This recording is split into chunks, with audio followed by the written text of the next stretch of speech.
I was wiping down the counter in my bakery when my phone buzzed with a group text that made my heart sink. The message was about my mother's 60th birthday party, and there it was in black and white.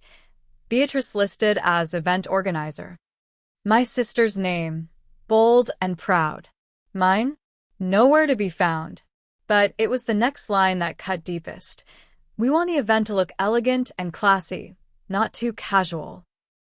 Hi, I'm Cynthia, a 33-year-old pastry chef from Boston, and this is the story of how the cake I baked for my mother's birthday ended up exposing the pain I had buried for years.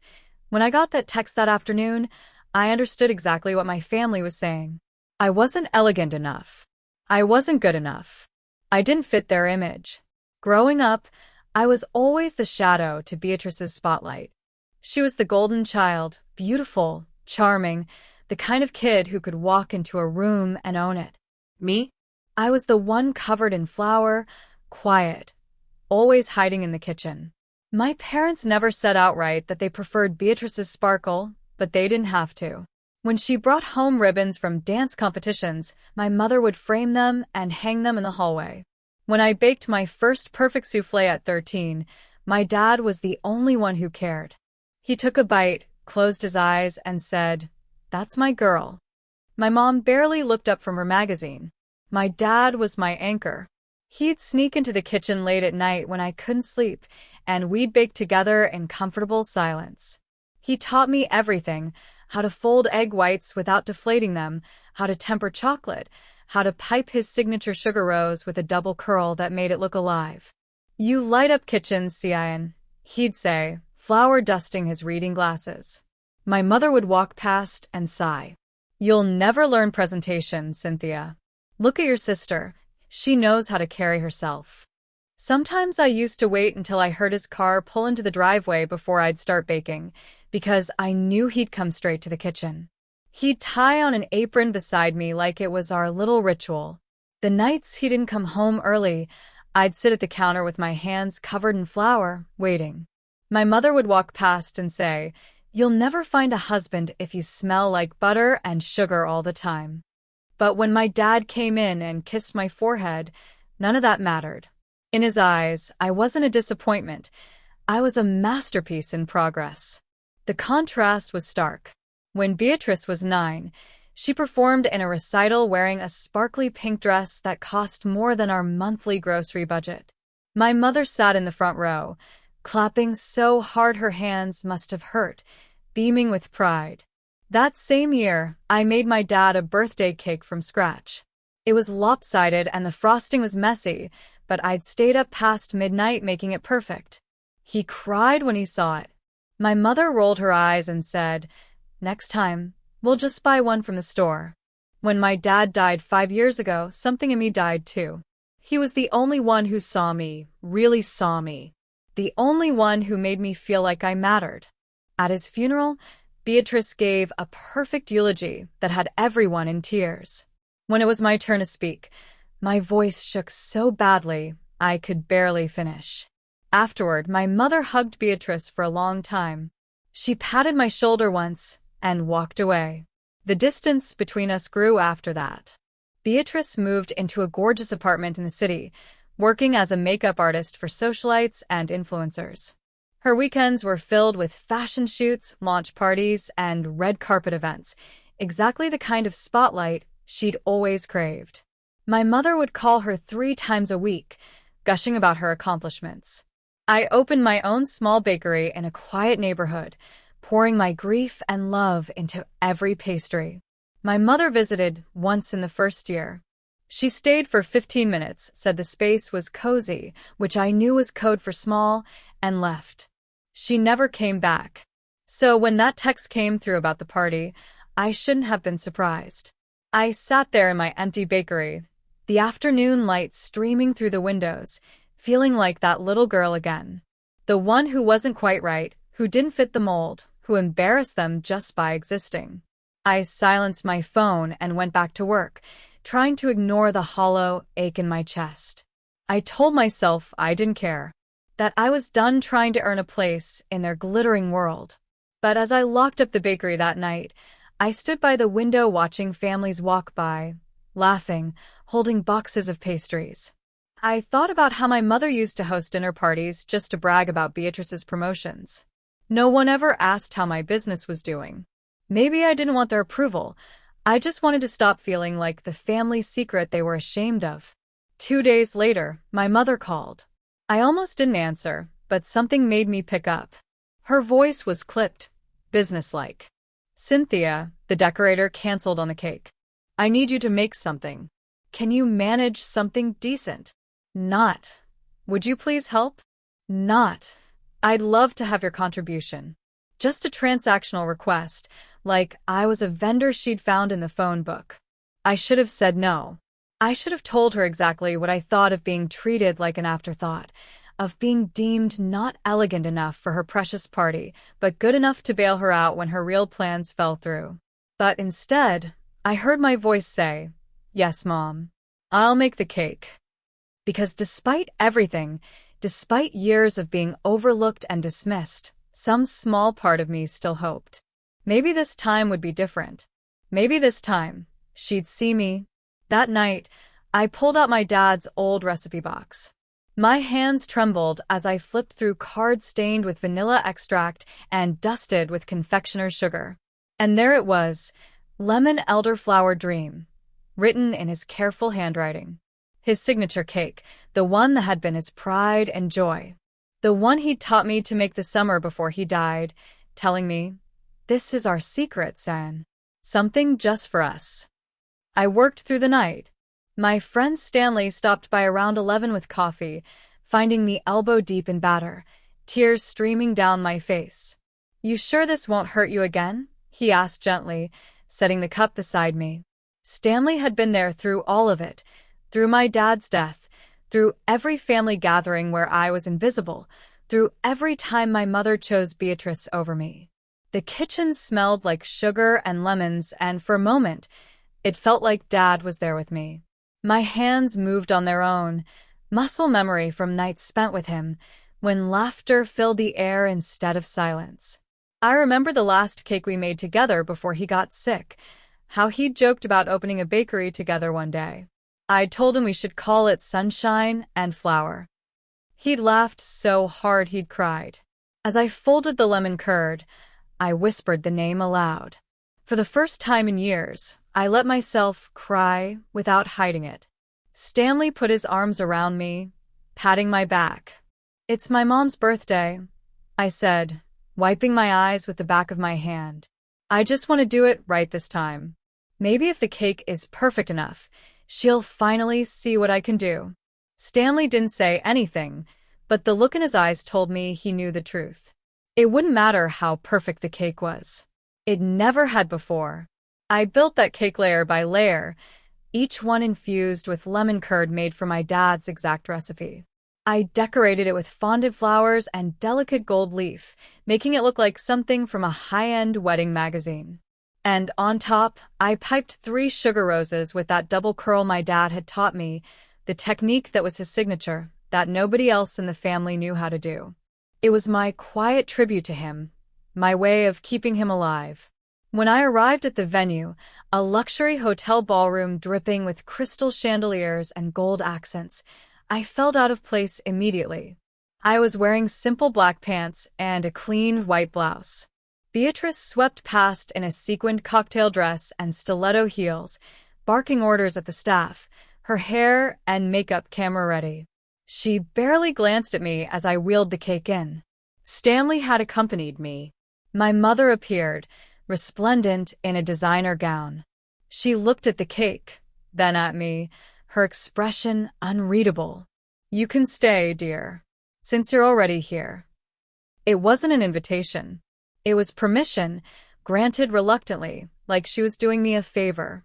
But it was more than I'd expected, and I felt a pathetic flutter of gratitude. Maybe I'd get to see her face when she saw what I'd created.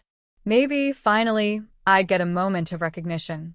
I sat at a small table in the corner while guests began to arrive. Beatrice worked the room like she was born to it, air-kissing and laughing, her arm linked through my mother's. At one point, they posed together for photographs, my mother beaming with pride. "You always make me proud, Beatrice," she said loudly enough for nearby guests to hear. "You light up every room you enter." Those words, my dad's words, twisted and given to my sister. I felt like I'd been slapped. I remembered him in our kitchen, his hand on my shoulder, saying almost the exact same thing. "You light up kitchens, Sian." I blinked back tears and stared at my hands. Then came the moment I'd been dreading and hoping for in equal measure. The lights dimmed, and the cake was wheeled to the center of the room. Guests gasped and applauded. It was beautiful. I'd made sure of that. My mother clasped her hands together, her eyes shining. But instead of looking for me, instead of acknowledging the hours of work and love I'd poured into it, she turned to the crowd with a proud smile. "My daughter Beatrice supervised every detail of this gorgeous cake," she announced. Beatrice, who'd never baked anything more complicated than boxed brownies in her life, stepped forward and struck a pose beside my creation. Cameras flashed. People murmured their admiration. My sister soaked it in, then leaned toward the microphone with a modest smile. "Oh, just a little something I put together last minute." The room erupted in applause. My mother laughed, her hand on Beatrice's arm, glowing with pride. And I sat there, invisible, my heart cracking down the middle. Everything I'd feared, everything I'd known would happen, was happening. Stanley, standing near the bar, caught my eye. His jaw was clenched, his hands balled into fists. But I couldn't move. I couldn't speak. I could barely breathe. Then Aunt Dolly, my dad's sister, took a bite of the cake. She paused, her eyes widening. "That lemon curd," she said loudly, her voice cutting through the chatter. "That's Sam's recipe." The room went quiet. Beatrice's smile faltered. My mother's expression froze. Aunt Dolly turned, scanning the crowd until her eyes landed on me. Only Cynthia and her dad used that flavor combination. "Oh, Sian, sweetheart, you baked this, didn't you?" Her voice was warm, genuine, completely oblivious to the bomb she'd just dropped. The silence deepened. Whispers started rippling through the guests like wildfire. "Wait, Cynthia baked the cake," someone said. "But Beatrice just said she made it," another voice added. All eyes turned to my sister. Her face went pale, then flushed red. "Well, I helped with the design," she stammered, but Aunt Dolly cut her off. "Oh, honey, don't fib. Those sugar roses? That's Cynthia's signature technique. Sam taught it to her before he died. I'd recognize that double curl anywhere." She smiled at me, still not understanding the devastation unfolding. "Your dad would be so proud, sweetheart." Every person in that ballroom turned to look at me, then at Beatrice, then at my mother. The shame on my mother's face was palpable, her pride crumbling into something ugly and exposed. Her face hardened. Then she let out a brittle laugh that sliced through the silence. "Oh, please," she said, her voice dripping with condescension. "Let's not make this about Cynthia now. She runs a small bakery, not a real business. She wouldn't understand what's elegant or sophisticated if it danced in front of her. This is my night, not one of her little kitchen projects."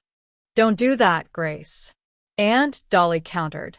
"That's her work, start to finish. You know she's talented, she's always been."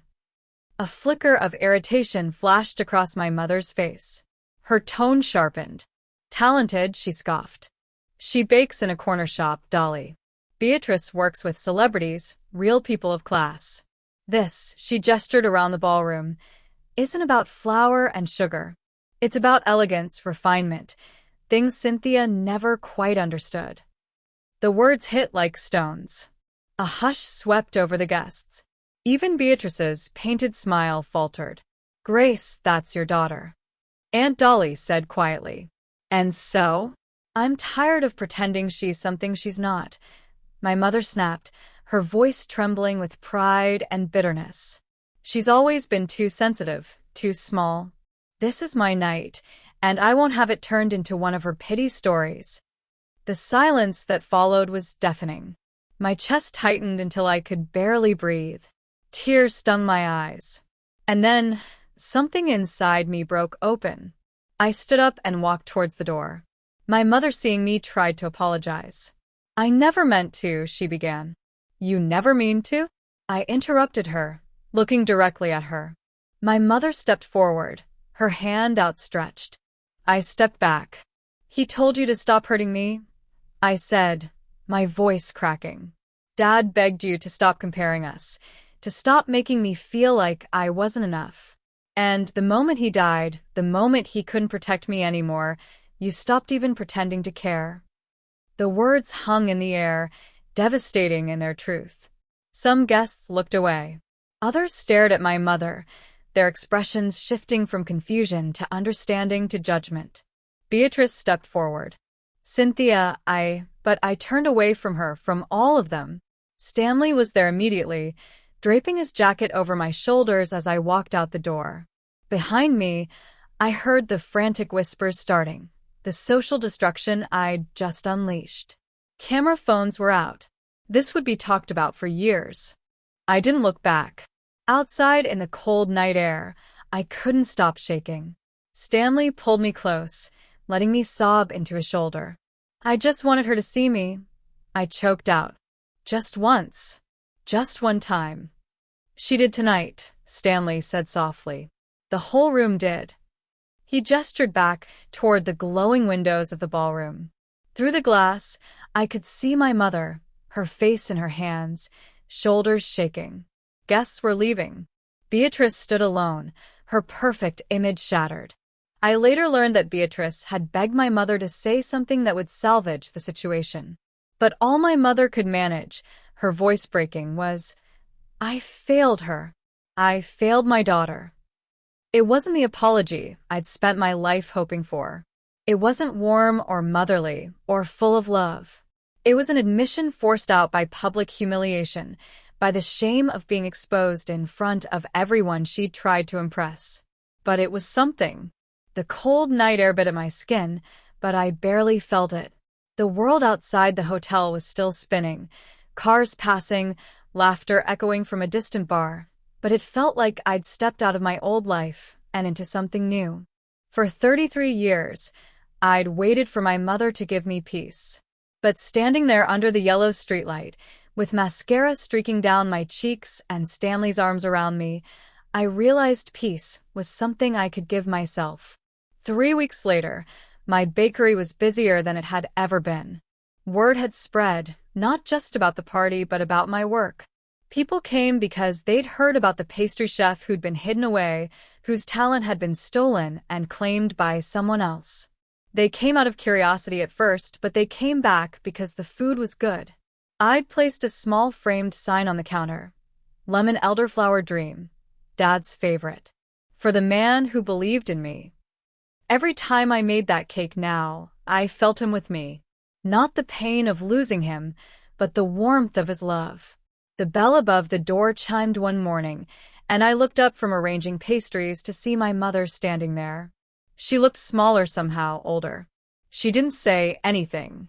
She pointed to a slice of lemon cake, paid silently, and left. I watched her go. I said a silent prayer in my heart for her to find peace. Thank you for listening to my story. If it resonated with you, please hit that like button and subscribe for more journeys of finding your strength. Share your own stories in the comments. How have you stood up for yourself when the people who should have loved you couldn't see your worth? Your voice matters, and I can't wait to hear it. Also subscribe to the channel so you won't miss my next story.